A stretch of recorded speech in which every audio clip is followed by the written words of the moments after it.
Hey, this is Knife Standards. Today I'm going to be doing a video on the California Custom Knife Show and my experience, what I saw, what I liked, what I didn't like, and then I ended up getting one knife, and it was definitely on my on my Grail list. So I'll definitely talk about how I got this knife, and we'll do a quick unboxing towards the end of this video. So if you don't care about California Custom Knife Show, or you don't want to hear about everything I had to deal with there and my experience, then just go ahead and fast forward to see what is in this box made in USA. But first, before all that, please follow me at Knife Standards. You can follow me on Instagram, and don't forget to like this video and subscribe to my channel for a lot more knife content and weekly knife reviews. All right, cool. So let's get these out of the way. Ready for the big reveal? Koenig. As you can see, I have a knife from Koenig here. I also have a bunch of cards and patches and stickers here that I'm going to get through in a second. But first, I'll go ahead and start with California Custom Knife Show. If you don't know, it's a knife show. It is mostly custom makers, so it's the guys who actually build the knives by hand, from scratch. They're making every part, doing everything in-house for the most part. That's really what the show is for. Average price, I'd say, for most of the custom handmade knives, maybe $2,000, $1,500, $2,000. Saw a bunch for $1,200. So, but it's around that level. So these are usually one-off knives, custom made, and you also have some dealers. You can see the Riot patch that I got.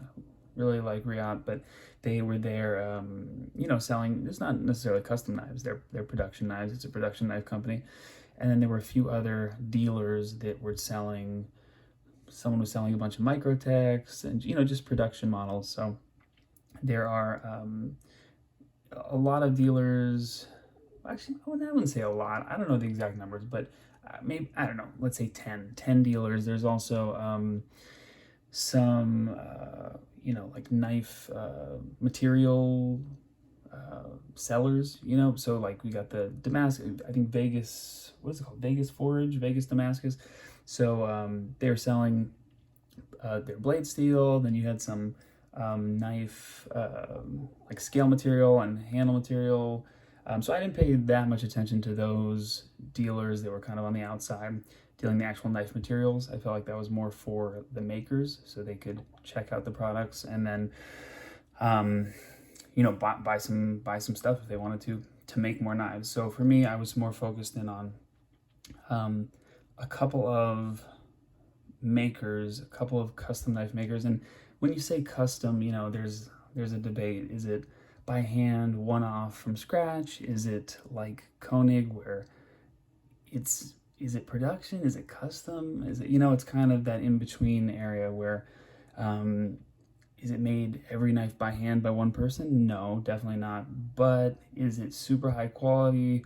Does it belong at the California Custom Knife Show? Yes. So for this, I'm not sure, this is my first California Custom Knife Show. So I'm not sure how they did it in years past. I talked with some people. They said one year it was out in the parking lot. I don't know. I don't know anything about that. But this year it was inside. I guess they're like banquet hall in a hotel.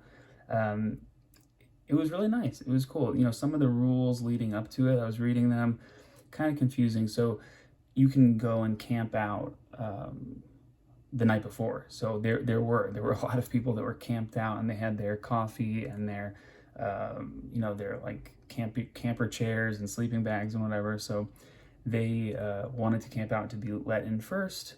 There were some really desirable custom knives and custom makers that they wanted to purchase knives from or talk to or whatever it is. So they stayed overnight. For me, I'm not doing that. So I just went early, early. I think the show started at, I think it was 11. So I got there a couple hours before, nothing nothing crazy. I just got there early, hung out in line. It was raining, and I had my eye on a few different makers. One of them was Oz Machine Company, which I knew was going to be a crazy line. Another one was Koenig. Again, I knew it was going to be a line. So once you get in line to go into the show, then you have to get in line to actually go up to the table that you want to, if it's a in-demand maker or a popular maker. So I waited in line, was talking with a couple, knife people, super cool guys. We were talking knives, kind of waiting to get in. We finally got in after being rained on for I don't know how long, over an hour. And then once I got into the room, first of all, there were already people in there. Like there were, I know that there were people ahead of us in line, which is, that's normal. They were, I wasn't first in line, but there were already people in there, in line for the different booths. And there were a couple, I think one of them was Strider, super popular. I mean, I didn't realize how popular those knives were. And Tracker Dan too, which I don't get it. But anyway, they had a huge, and also there was a jewelry, I forget the name, but a jewelry, I guess custom jewelry. So they had huge lines immediately. I went straight to the Koenig booth, and I went straight there, and there was a line. Now, nothing crazy, but there was definitely a line. And as I walked by the Koenig booth, I saw, I don't know how many knives exactly, but there were a good number of these boxes. And I looked at how many people were ahead of me, maybe 12 people, maybe 15 people. I thought, okay, there's a pretty good chance that I'm going to get up there and get one of these. And then as I started getting closer and closer, I realized that people were walking away with 2 knives and maybe even more. I saw a few people walk away with 2 knives, and I'm thinking, wow, that's crazy. That's, this is, I was hoping to get my first Koenig knife, and these people are walking away with 2 or more. I don't recall anyone with 3 or 4 or 5 of them, but I definitely saw multiple people with 2 knives walking away. So I was like, okay, they're not limiting it to 1 per person. Oz Machine Company was limiting it to 1 per person, which I think is the way to go. I think that's the right thing to do, because you have people up there buying knives for their friends or as a proxy, and then reselling it, which is just crazy. After waiting in line to get into the knife show, and then waiting in line at the booth, I wanted a knife, So anyway, I get up and I'm getting closer and closer, and then he announces there's 4 left. And I'm thinking, oh shit, that's it. I don't think I'll be able to get one. I get closer. I come up to the table. It's finally my turn, and there are literally 2 boxes left, 2 knives left. And there was one guy next to me. He grabs one, I grab the other, and that is it. So I got one of the last ones for Saturday. Now they were gonna have more knives for Sunday, for the following day of the show. It's a 3-day show, but Friday night was a different, more like auctions and auction lotto dinner thing. So for Sunday they were gonna have more knives, but for Saturday this was it. So I'll go ahead and do this unboxing soon. I'm gonna put this aside for a second. I know you guys are skipping ahead and fast forwarding. I will get to this. I will unbox this. So don't worry. But real quick, that's crazy that they're selling more than 1 knife per person. And I actually overheard a conversation after I got this with someone in line, and they were asking, I think Bill Koenig, about it, and he was explaining that you can get 1 of each variation. So I don't know how many variations they had, but there were people walking away with multiple knives. So I think that can and should change in the future. 1 knife per person. No one wants to camp out the night before.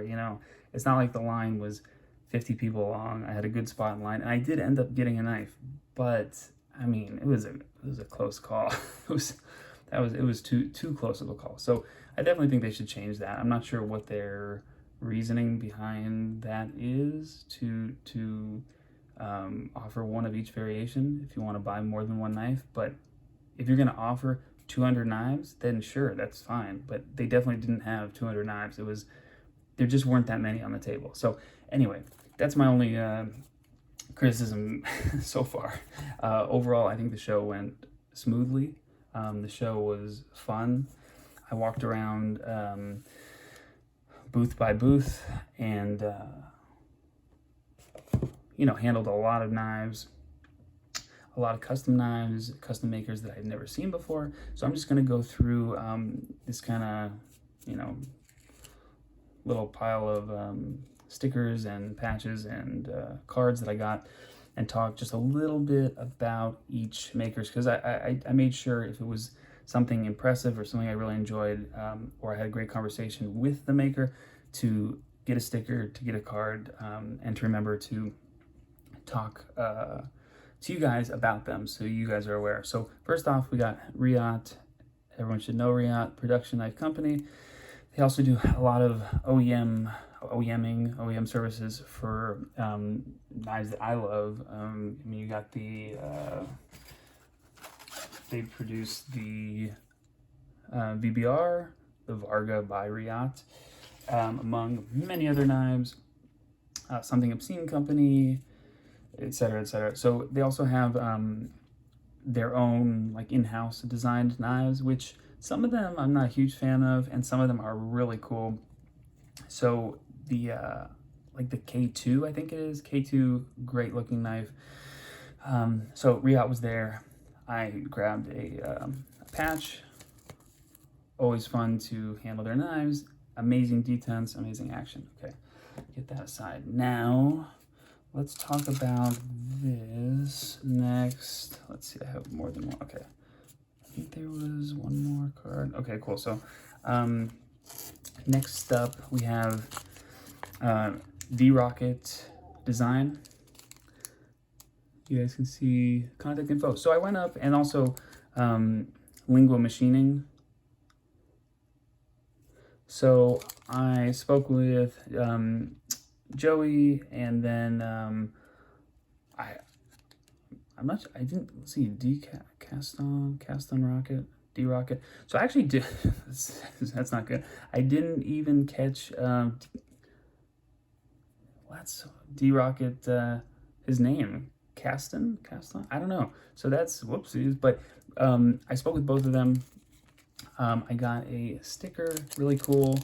I also got a patch, awesome designs, and they do some really cool, interesting knives. So I guess they were sharing a booth, design prototyping. Okay, cool. So maybe they worked together. Maybe they were just sharing a booth. I'm not exactly sure, but they took the time to explain their knives and kind of go through each one with me.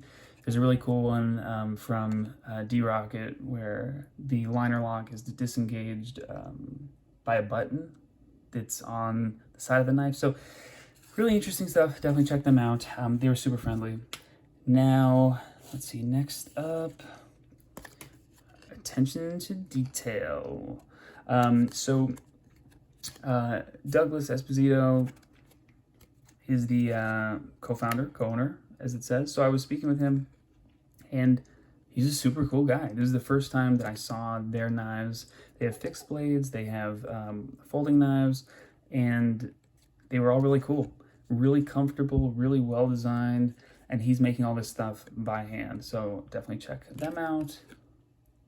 Here's their info. Really cool guy, and really cool knives. Another one, we got Maglio knives. So these are mostly chef's knives, and you can see cool design, Maglio. But I spoke with Brandon, and he took the time to explain each knife to me. They're using DLC coating on their chef's knives, and I got to handle this crazy giant tuna sword, which is pretty epic. But yeah, really nice guy, really cool stuff. If you need a chef's knife, boom. What else do we have here? This I cannot remember. I took it because I thought it was the card. I have no idea what this is, but I know that they were cool knives. So someone, if you know what this is, if you can identify the symbol, please let me know. Really cool stuff.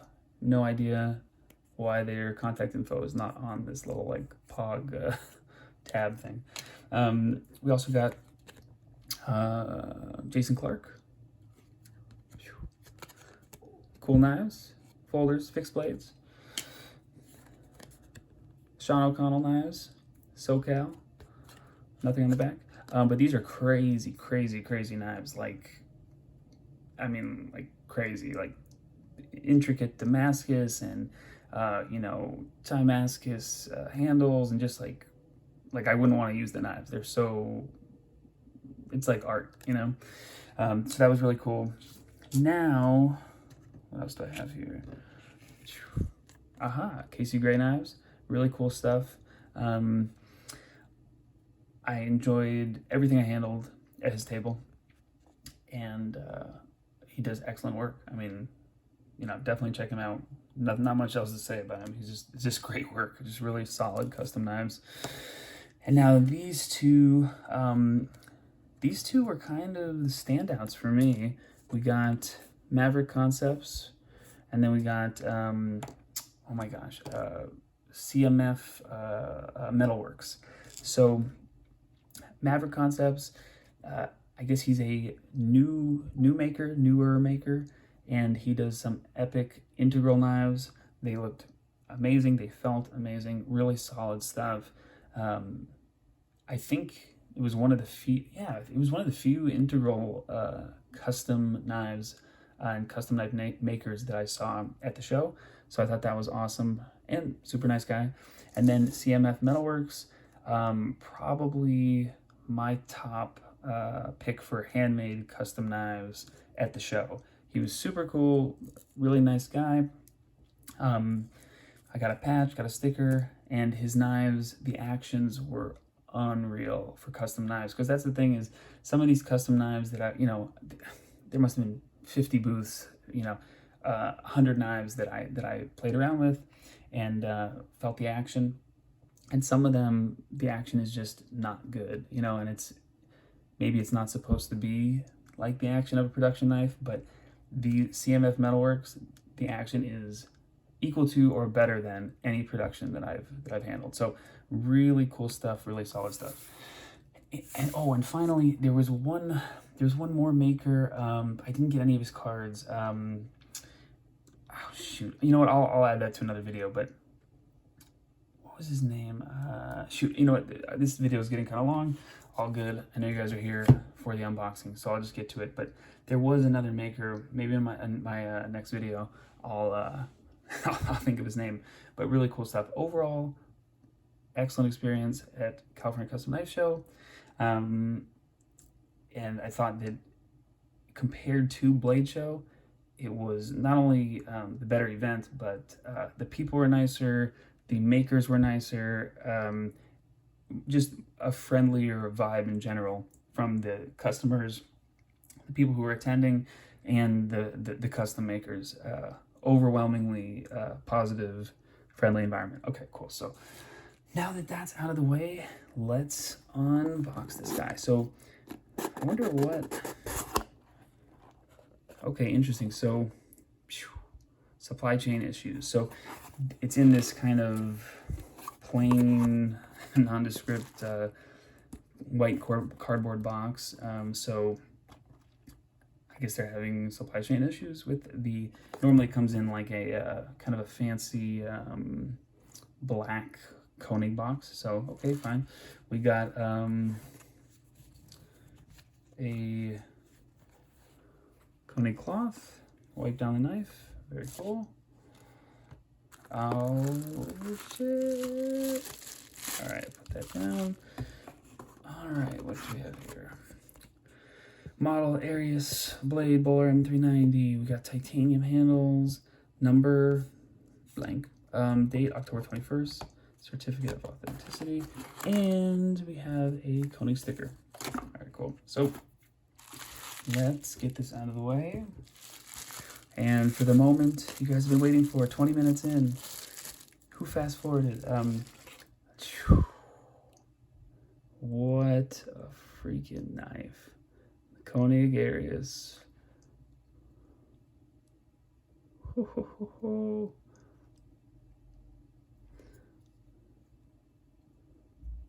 Just ridiculous. If you guys don't already know, that is my favorite color blue, my favorite color. All right, let's see how it flips. Oh shit. So snappy and smooth. Wow. Amazingly comfortable. Looks like a slight stone wash finish on the blade, and then I guess the flats are satin. Lock up perfect, 25%. Boom. Ridiculous. Okay, and the flick. Jeez. What a knife. Oh my gosh, totally worth the drive. Worth waiting in line. What a freaking knife. And this action on close, I mean, come on. Talk about drop shut. D10 is a little stiff, but I prefer that. I don't want some weak, floppy hinder D10. So comfortable in hand. Oh my gosh. Wow. Amazing. Well, I'm pretty happy with this guy. I will definitely do a like an overview or full review coming up soon. I know this is a long video, but I hope you guys enjoyed, and I have a few more videos coming very soon. So thanks for watching. This has been Knife Standards.